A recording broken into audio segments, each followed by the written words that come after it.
Money FM 89.3, the best of the afternoon update. The afternoon update with Lynlee Foo. Money FM 89.3. How are you doing today? It's Lynlee with you on the afternoon update.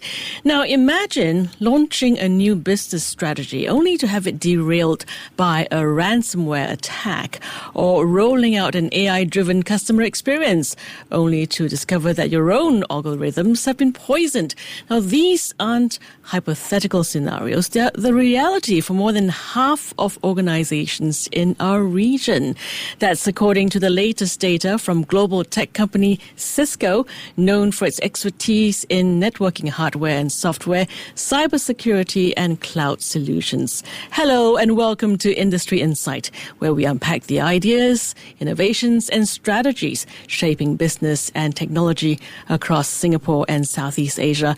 I'm your host, Lynlee, and today we're tackling one of the most urgent topics on every executive's mind: cybersecurity readiness in an era defined by AI-driven threats and economic uncertainty. In fact, recent data from Cisco's 2025 Cybersecurity Readiness Index makes one thing clear.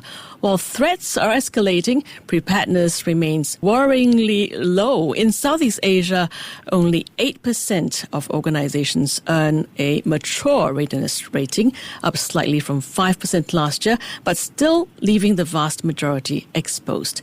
Joining me live in the studio to break down these findings and share practical insights is Koo Juan Huat, Director of Cybersecurity for Cisco ASEAN. Juan Huat, welcome to the show. Thank you, Lynlee, and thanks for having me on the station today. Great to have you here in the studio. Now, let's start with the big picture. Cisco's index shows that just 8% of Southeast Asian organizations are mature in their cyber defenses. For context, over half, 58%, suffered cyber attacks in the past year, and almost 9 in 10 faced AI-related incidents. What stands out to you about these headline numbers? Well, if you look at it from a Singapore perspective, we are slightly better, because the survey shows that 9% of the organizations that we survey in the Readiness Index are deemed to be matured in the way they handle cybersecurity, right? And when we did this Cybersecurity Readiness Index, the objective is to really understand where industries in terms of how are they going to be dealing with cybersecurity, right? Their readiness, right? And this is the third iteration, really. I see. And in every iteration, what we do is we evolve the mechanism and the metric, right, in order to keep up with where the industry is heading, right? And in this third edition, we focuses a lot more on the security on AI, because we see a lot of organizations are not adopting AI, right? And they're also using AI, like ChatGPT and so on, right, to do their work. But while all these technologies are actually good for the organizations, whether to increase productivity, whether to help them engage with their own customers better, there's also inherent risk. So it's important to understand where organizations are in terms of understanding where they are with their AI journey and whether they're putting efforts into cybersecurity, right? That's one. We're also focusing on areas like machine trustworthiness, right? Now, why is this important? I think over the past few years, especially during COVID, right, we've been seeing a lot of employees starting to work from home. And that's the only way they can continue their business, right? So a lot of focus are put into how you secure the remote workers working from home, working from Starbucks, so on and so forth, right? And protecting their users and the machines. But I'm not sure about where you see things going, but we are seeing more and more organizations coming back to the office, working together, right? So you see a lot of organizations doing that. Sure. I think that's important, because in order for the business to thrive, end of the day, you need to be in the office collaborating together, right? But in order to attract users to come back into the office, what do you need to do? You need to modernize your office, make it more jazzy for users to come back, right? So there's a lot of other forms of technology that's being implemented in the office as well. All these things that's being connected to the network are not necessarily secure in the same way we've been securing users, right? And this actually opens up another new attack surface for adversaries, for hackers to come into your environment. So these are some of the areas in which, when we evolve our Cybersecurity Readiness Index, we ask our customers, right, to assess themselves based on all these evolving trends that's in the market as well. And that's where, if you look at the survey itself, and you mentioned, right, from ASEAN perspective, 8%, but in Singapore, we see a jump from 1% to 9%. So I think it's good in a sense that more organizations in Singapore are getting more mature, but I think there's still a lot of work to be done, right, to navigate the new challenges around AI, around machines, IoT, and things like that. Juan Huat, to go deeper, the index actually measures readiness across organizations of all sizes, if I'm not mistaken. So are SMEs lagging even further behind? Well, the survey doesn't distinguish between large and small organizations. But in my work with various customers in the region, they are of different complexity, right? I mean, the SMEs need to make sure that they embrace certain basic form of security. And these days, there's a huge talent shortage. So it's hard to find cybersecurity resources right out in the market. And we're all going after the same people, right? So what that means is that SMEs may not be equipped with the right level of talent skill sets to keep their organizations safe, right? So in order to help them, that's where we are also working with a lot of our partners and also MSSP, right, to provide managed services to help all these organizations to protect themselves. And we are also trying to do more and more awareness training to help them upkeep and to upskill their awareness and security. Right. Before we go deeper into the talent part of things, I want to come back to the index. Cisco structures readiness across 5 pillars: identity, intelligence, machine trustworthiness, network resilience, cloud reinforcement, and AI fortification. Which of these areas do organizations typically underinvest in, and what's the impact? I think it depends on the organization's journey and maturity level as well. Because depending on the organizations, for example, they might be in the midst of doing a network refresh, and the network has not been refreshed for the past 4 to 5 years, right? If you look at the aspects, technology that's 4 to 5 years old may not be able to keep up with the cybersecurity trends of today, right? So we've got to work with them to see how we can actually use the network better from a security perspective. But if the customer is already looking at refreshing and modernizing their network in the past 12 months, for example, work would have already been starting to do, right, in order to make sure that security is part of it as well. So I wouldn't say that one area lacks another area, but it depends on their journey and their refresh and what they're trying to do from an organization perspective.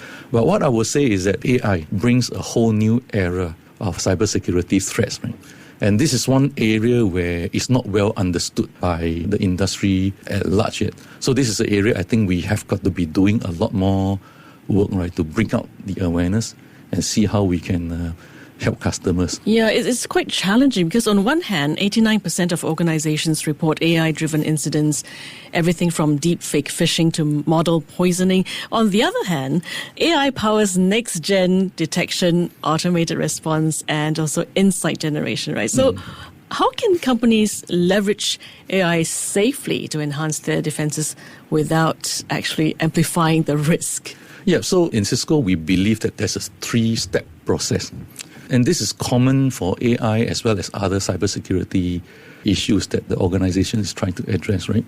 First, we've got to be able to discover what is being used inside the organization, right?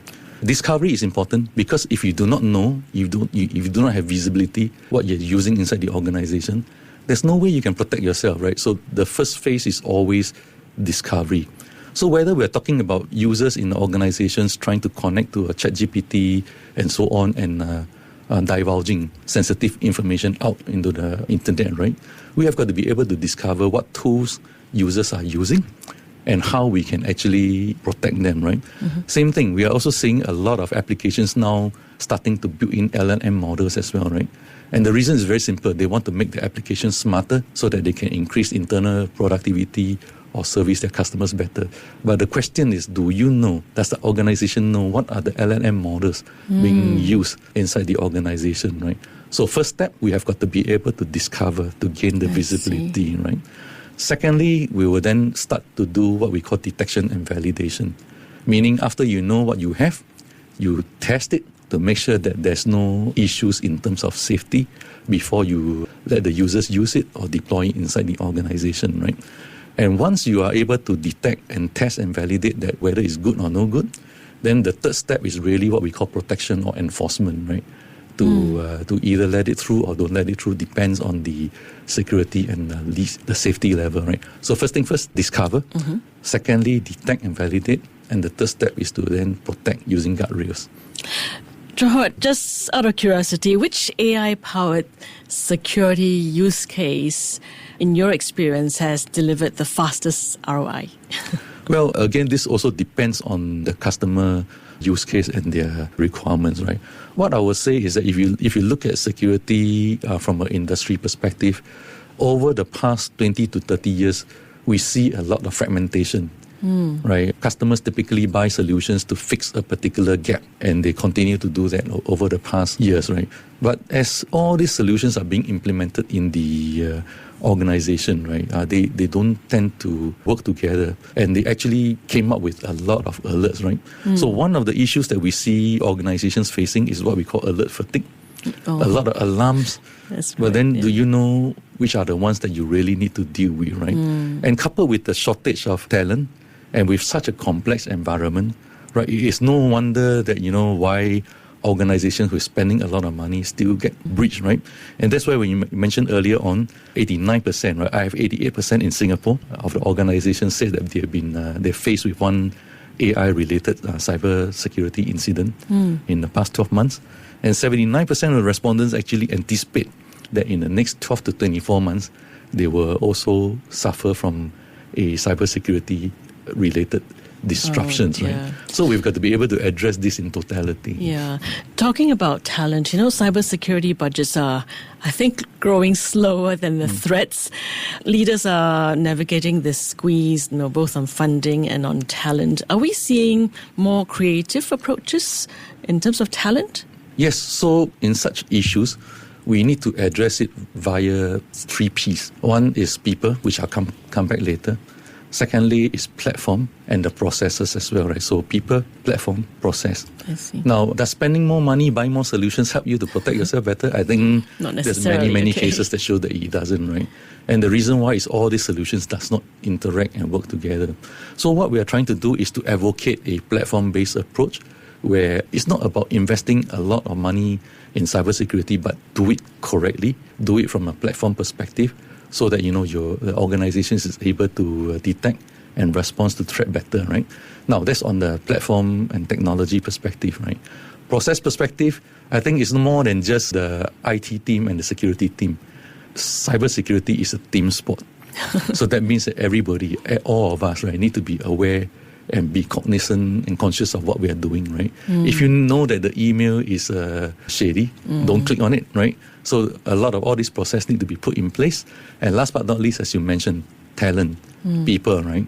So that's where a lot of work needs to be done to bring up the overall digital literacy, including cybersecurity.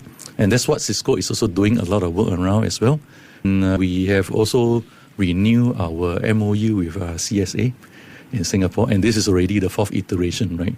And it focuses a lot on how to actually bring cybersecurity awareness to the masses and making sure that everybody is aware of the threats around cybersecurity and what they need to do. Interesting points there. Now, we are running out of time, Juan Huat. So before we let you go, let's look to the future. What emerging threats or technologies should CISOs or Chief Information Security Officers on your radar for the next 12 to 18 months? AI is definitely the next big era, right?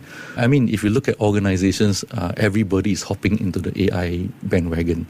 And rightfully so, because that's a very, very big business disruptor and driver of business growth moving forward, right?